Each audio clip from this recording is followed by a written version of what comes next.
Boa tarde, gente. Tudo bem? Boa tarde. Seguidores do canal, beijo a todos. Beijo, De Angela. Que bom que você tá vendo.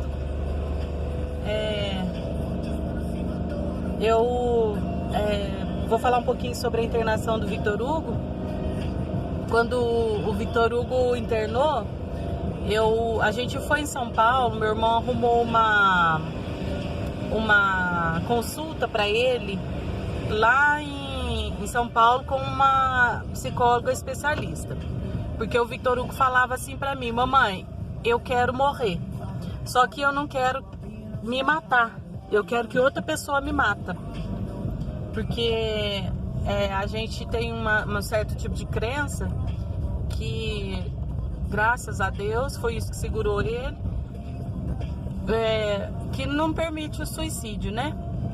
E aí ele falava: eu quero morrer, mas eu não quero me matar, eu quero que alguém me mate. Então, inconscientemente, ele estava puxando isso para ele. Ele mexia com as pessoas, ele arrumava encrenca, ele apanhava, ele estava vivendo assim, realmente com esse instinto de se matar. E aí eu comentei isso com meu irmão. Meu irmão ficou... Oi, meu amor? Meu irmão ficou preocupado demais e arrumou essa consulta lá em São Paulo, porque a gente já tinha rodado postos inteiros com um psiquiatra, psicólogo, e ninguém achava o que o Victor Hugo tinha. Como eu já falei nos outros vídeos, pensavam em um possível TEA, que é o transtorno do espectro autista, ou o TDAH, que é o transtorno de hiperatividade e déficit de atenção. E aí eu levei ele e chegou lá, a médica não estava lá, ela saiu 5 minutos adiantado, e aí a gente chegou lá e ela não estava mais. E eu tinha um dia só para fazer essa consulta, porque eu ainda trabalhava registrado. E aí o meu irmão conversou com uma outra psicóloga que chegou no momento, querendo saber o que estava acontecendo, e essa psicóloga, Juliana, ela falou sobre o hospital e foi claro com a gente: olha, nesse caso o bom tem que internar. Nesse caso tem que internar. E aí mandou pra gente o nome do hospital que ela trabalhava, que ela, na época que ela ainda trabalha lá, que é lá em São Paulo, Itapecerica da Serra, chama Hospital Santa Mônica, Hospital Psiquiátrico Santa Mônica. E aí a gente foi lá conhecer. Nós fizemos toda a inscrição do Victor Hugo, mas aí meu irmão teve que sair porque ele tinha uma reunião. Aí eu com a minha mãe, com aquele... Gente, realmente é um tabu, é uma coisa absurda. Hoje eu vejo nos grupos comentários, mas é um tabu muito grande. As pessoas pensam que a internação é horrível, que é péssimo, e eu tinha esse medo, eu tinha muito medo, e a minha mãe também. Então a gente falou: não vamos deixar ele aqui não. Meu irmão virou as costas, mas piamos do hospital. Isso no mês de outubro. Aí quando foi no mês de novembro e dezembro, o Victor Hugo continuou surtando, e os surtos dele começaram a ficar cada vez mais, porque ele estava em crise já há acho que 8 meses, mais ou menos, que é o que eu conto, e então os surtos dele começou a ficar cada vez pior, mais agressivo, mais longe da realidade. E aí ele começou a ter alucinação. Ele falava pra mim: eu tô vendo coisas. No começo me irritava, agora eu já até acostumei, porque ele via vulto, escutava vozes, barulho, como uma caixa de som chiando, ele explicava assim. E aí eu peguei e a gente levou todas essas informações para o médico. O médico daqui mudou o medicamento dele. E no que mudou o medicamento dele, ele começou a piorar, a ficar mais em surto ainda, porque esse medicamento que ele pôs, ele já tinha tomado, não tinha dado certo. Quando foi em dezembro, o Victor teve um surto muito grande e quebrou a televisão da sala, começou a quebrar coisas mesmo dentro de casa. E ele tacou o videogame dele no chão. Nesse momento ele já não tinha roupa mais, não tinha sapato mais, porque ele desfazia das coisas assim: ah, você quer? Toma pra você, entendeu? E aí ele não dava, não é que não dava valor, ele não via, não tinha preço, porque não tava na realidade, né? E aí eu falei pra minha mãe, falei, mamãe, é a hora. Agora a gente tem que internar, não tem como. Eu preciso saber o que o Victor Hugo tem. Aí, como eu falei no primeiro vídeo, o médico achou que ele estava mexendo com droga, porque ele chegou a falar que o delírio dele é que ele era filho de um traficante de lá de São Paulo mesmo, que era de alta periculosidade. Ele achava que o pai dele era traficante mesmo, que era chefe de boca. E aí ele tinha isso na cabeça dele. Então a todo momento ele estava imitando que estava com arma ou estava ameaçando pessoas, sabe? Eu cheguei a ter problema mesmo com pessoas de me ligar e falar, nossa, tá acontecendo isso, teu filho fez isso, assim, assado. Resumindo, eu entrei em desespero, falei, não, vamos internar. Aí o médico mudou o medicamento dele, pôs um medicamento que é pra clínica mesmo, é um medicamento que deixa dopado. E o Victor Hugo ficou dopado. E aí a gente conseguiu levar ele. Eu fui pra São Paulo, eu fui pra Vinhedo, que é Louveira, onde meu irmão mora, fiquei no apartamento dele. Quando foi no dia seguinte, eu tinha que ter dado esse medicamento para ele às 8 horas da manhã. Meu irmão falou para mim assim, não, Kéter, não dá não, para o médico saber, ver ele sem o remédio como ele tá, porque às vezes a gente não consegue explicar o que tá acontecendo com o Victor Hugo. Então deixa ele sem o medicamento. A gente saiu de lá, foi pro Graal, passou lá no Graal, o Victor Hugo pegou 7 ovos fritos para comer. 7 ovos fritos para comer, 8 horas da manhã, mas encheu o prato dele. Aí comeu aquilo lá. Na época ele tava magro, não tava gordo, não tinha engordado, nem tava inchado também, porque o medicamento que ele tomava fazia ele andar muito, muito, muito, então ele emagrecia e tirava a fome, então ele emagreceu assim muito rápido. E aí a gente foi pra lá pro hospital. Chegou lá no hospital, enquanto eu tava fazendo a inscrição, o Victor Hugo entrou dentro, foi andar ali no pátio, entrou dentro de uma casinha da entrada mesmo, não tinha ninguém, ele entrou ali. O meu irmão desesperou, saiu com o carro, porque ali tem avenida, né? E perante o fato dele estar falando que queria morrer, a gente entrou em desespero. O hospital tinha um grupo que chamava grupo de 5, que é o G5, que eles falam lá dentro, que é para contenção, para ajudar no cuidado especial quando o paciente está em surto ou fuga. Depois eu vou pedir para o Jordanes, que é um enfermeiro dele, fazer uma historinha, contar uma historinha de algumas fugas para vocês saberem como que é. E aí saiu todo mundo, o G5 saiu atrás do Victor Hugo. O Victor Hugo não deu conta de correr. Aí chegou lá na frente, ele pôs a mão no joelho e ficou assim, ó. Fazendo assim pra gente, que era pra gente esperar pra ele poder correr, né? Aí ele voltou e a gente, quando chegou no hospital, ele surtou. Ele simplesmente surtou. Aquilo explodiu. E aí ele começou a gritar, a espernear, o pessoal lá da ala, ele ficou na ala infantil, porque na época ele tinha 17 para 18 anos e ele era menor, então é separado, tudo separado. Ele não falava, não era permitido falar com os adultos internos. A parte dos adictos era uma parte assim bem para baixo, não tinha contato nenhum. Até nem visual, porque quando eles estavam no pátio jogando, os adictos tinham que estar dentro da parte lá do salão deles. E aí ele ficou uma semana contido, amarrado aqui, amarrado os braços, as pernas. Foi assim, foi o pior momento da minha vida. Foi aquele, vocês me desculpem eu me emocionar assim, mas foi o pior momento da minha vida. Eu ver meu filho naquela situação, totalmente fora dele. Totalmente. Ele não sabia Acho que se perguntasse o nome dele, ele não falava. Só que também foi um momento para mim de esperança, porque foi há muito tempo ele falava assim, eu não acredito em Deus, porque aconteceu muita coisa na vida dele e ele se sentiu um pouco abandonado. E aí o que aconteceu? Nesse momento que eles amarraram ele, foi a primeira vez em anos, acho que nos 7 anos, que ele falou assim pra mim, ele gritou, falou, Deus me ajuda, pelo amor de Deus, me ajuda, Senhor. Então eu falei, gente, ele sabe aonde procurar ajuda, né? E Deus ajudou muito, Deus ouviu mesmo o pedido dele de ajuda.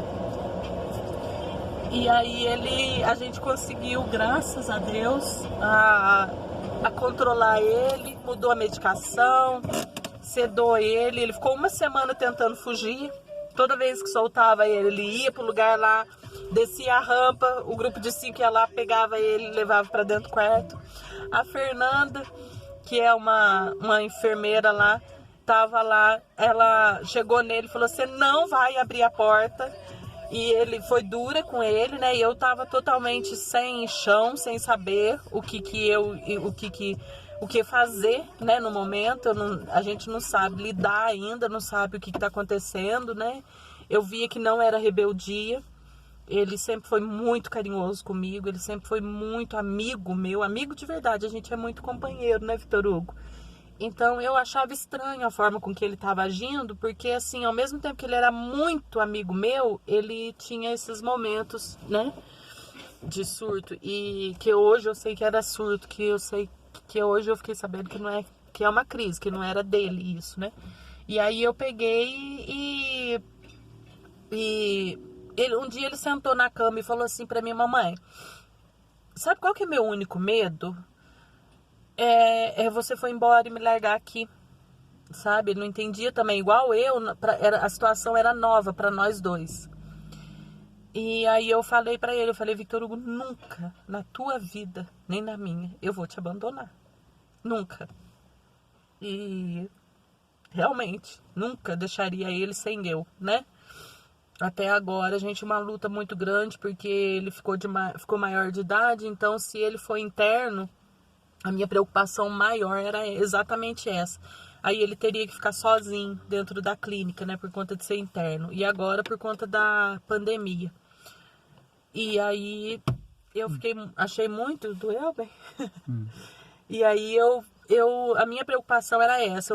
Era assim uma corrida contra o tempo. Eu pensava, ele tem que melhorar até ele fazer os 19 anos, porque se ele fizer os 19 anos, a gente não consegue, eu não vou conseguir deixar ele sozinho dentro de uma clínica, e é necessário, quando é necessário, tem que fazer. E aí eu falei isso pra ele, eu nunca vou te abandonar, nunca, eu sempre vou estar aqui perto de você, sempre, eu jamais na minha vida deixaria você sozinho, tá bom? E aí ele começou a perguntar, que dia que a gente vai embora? Aí eu falava pra ele, vai ter que vir o resultado do exame de sangue, explicava pra ele, não falava tudo que estava acontecendo, mas falava assim, o básico, né? E aí a gente teve visita, teve domingo, ele por conta dele ter um bom relacionamento e ficar bonzinho lá com todo mundo, ele criou uma amizade muito grande com os enfermeiros, com os cuidadores, e com as meninas, com os meninos. Aí depois eu vou postar um vídeo dele dançando na clínica, tá? Eu vou pedir autorização de uma das pessoas, porque aparece uma outra interna, então eu vou pedir autorização dela, da mãe dela primeiro, porque é chato a gente pôr assim, não pode, né? Expor a pessoa, às vezes a pessoa não quer. Mas tem um vídeo muito legal deles dançando lá na sala Tim, que era a sala de menor, né? Tinha o vídeo, eles punham lá as músicas e dançavam. E aí ele foi melhorando, entrando, tendo consciência, né, das coisas. E aí ele ele viu que tinha outras crianças lá da idade dele, outros adolescentes da idade dele, que também estavam se tratando de algum problema. Não era especificamente a esquizofrenia, mas era algum outro problema. Então a gente se divertiu muito lá dentro, a gente chorou muito mesmo. O Victor Hugo continuou tendo surtos enormes, porque, como eu falei, os medicamentos, como ele era refratário, os medicamentos não tiravam ele das alucinações. Então, quando ele ficava agitado, abria a porta para ele ter uma crise, a crise vinha e ele surtava. E aí eles continham ele. Não era por mal, eu entendia e agradecia até. Chegou até o momento dele quebrar mesmo uma cama, por conta da força que eles põem, né? Porque eles simplesmente saem deles. Então ele sumiu dele, fez tudo aquilo e acabou quebrando o pé da cama, porque ele bateu o pé na cama, andou longe. E até no último dia, penúltimo dia que a gente estava lá, ele ainda surtou e foi contido. Então, mas foram 2 meses de internação. E lá nessa internação eu aprendi muito. Aí, com uma semana, o médico me chamou e falou: olha, mãe, é esquizofrenia. A gente não costuma fechar o diagnóstico antes dos 18 anos, mas eu vou fechar agora. Ele tem um pouco de autismo e um pouco de esquizofrenia. Então a gente, que é o Asperger, né? Não sei se eu tô falando certo. Não sei se é assim que pronuncia. E a esquizofrenia. Aí eu falei, bom, agora a gente sabe o tamanho do monstro, né? Agora vamos lutar. E foi assim, depois desse dia, a gente saiu de lá, foi pra casa do meu irmão. No início, abaixa aí, amor. No início, quando a gente começou a preparar ele para sair, para voltar para o mundo, ele não queria sair, ele queria ficar dentro do hospital, porque afinal era um hospital muito bom, muito legal. O pessoal de lá tratava ele muito bem, tratava eu muito bem, tratava todo mundo, todos os pacientes. Eles são muito amorosos. Eu admiro muito essa profissão, a enfermagem e cuidadores, sabe? Admiro muito, porque se dedicar a alguém que você nunca viu é muito difícil. Eu me dedicar ao meu filho é uma coisa, mas você se dedicar a uma pessoa que você nunca viu e receber do jeito que eles receberam o meu filho lá, de braços abertos, até hoje ele tem muita amizade com o pessoal de lá. A gente até volta lá para passear, para visitar um interno que tem lá, que virou amigo do Victor Hugo. Então eu admiro muito, muito mesmo. Se vocês enfermeiros estiverem vendo esse vídeo, eu quero, assim, parabenizar vocês imensamente, grandemente. Deus abençoe muito vocês, viu? Eu admiro vocês. E eles fizeram um tratamento para ele sair. Aí ele ficou uma semana em São Paulo, depois voltou, ficou uma semana no hospital, voltou no último mês e ficou mais uma semana dentro do hospital. O médico que deu alta para ele não quis a alta. Aí a gente ficou mais uma semana e quando voltamos ele deu a alta para ele. E aí a gente seguiu o tratamento, né? Ele não estava controlado, mas a gente sabia o que estava acontecendo. Lá dentro do hospital ele já pegou 20 quilos, que ele estava muito magro. Ele pegou 20 quilos, já engordou 20 quilos. E aí depois ele continuou engordando, mas essa é uma outra história, que hoje ele já está emagrecendo, graças a Deus. E ele desenvolveu muito psicologicamente, graças a Deus. Ele aprendeu a lidar também com esses surtos, ele não deixa mais o surto vir. E isso é muito importante, né, Victor Hugo? Porque agora ele sabe, quando ele está muito nervoso, ele fala: mamãe, eu estou muito nervoso, eu estou muito ansioso. Aí eu vou lá, dou o resgate para ele, ele toma o resgate e dorme, tranquiliza, ou eu deito com ele, o abraço, para ele sentir mesmo o afeto, né? Para sair dessa explosão de sentimentos. E, inclusive, uma das explosões de sentimentos de hoje tem 2 motivos. Primeiro, que o meu irmão tá para vir de São Paulo. Ele é muito ligado com meu irmão, ele gosta muito. Meu irmão, assim, criou ele como filho mesmo. E então, meu irmão tá para vir, para ele é uma emoção grande, né, Victor Hugo? E depois ele vai apresentar para vocês, vai fazer um vídeo gravando ele. E depois ele vem, depois também o meu pai, para quem já me conhece, tem contato comigo, sabe que meu pai é alcoólatra. E eu já tentei várias vezes tratamento para ele. Eu faço toda a sequência, mas é uma situação muito difícil, mas não é impossível. Então, a gente tá de novo tentando ajudar ele, levantar ele, sabe? Eu tô indo atrás de médico, de psicólogo e tudo mais. Então, assim, pro Victor Hugo, isso é uma explosão de sentimentos, porque ele também é muito ligado com o avô. O Victor Hugo é uma pessoa, geralmente eu falo criança, porque pra mim ele é uma criança, mas ele é uma pessoa muito amorosa. Ele tem muito amor pelas pessoas, então, e principalmente as que ele tem mais convívio. Então, e muito carinho, né? Ele se apega fácil, então ele fica assim agitado quando acontece alguma coisa. Importante que ele tá feliz, né, Victor Hugo? Gente, eu vou terminar o que eu tenho que fazer e depois, se não der pra fazer hoje mais um vídeo, eu faço outro dia, talvez amanhã. Agora vem o feriado. Bom feriado a todos. Deus abençoe a todos. Um beijo. E não esquece de clicar em gostei a hora que assistir o vídeo, tá? Passar para os colegas, para os amigos. É muito boa essa informação sobre a internação, porque tem muita gente que tem medo de internar, mas é daí que a gente consegue controlar e sair do buraco, viu? É muito importante. Não tenham medo e não tenham tabu, não tenham preconceito. É só procurar saber sobre a clínica, o CRM do médico que vai tratar, conversar direitinho. Muita cuca no lance, né? Beijo a vocês. Tchau.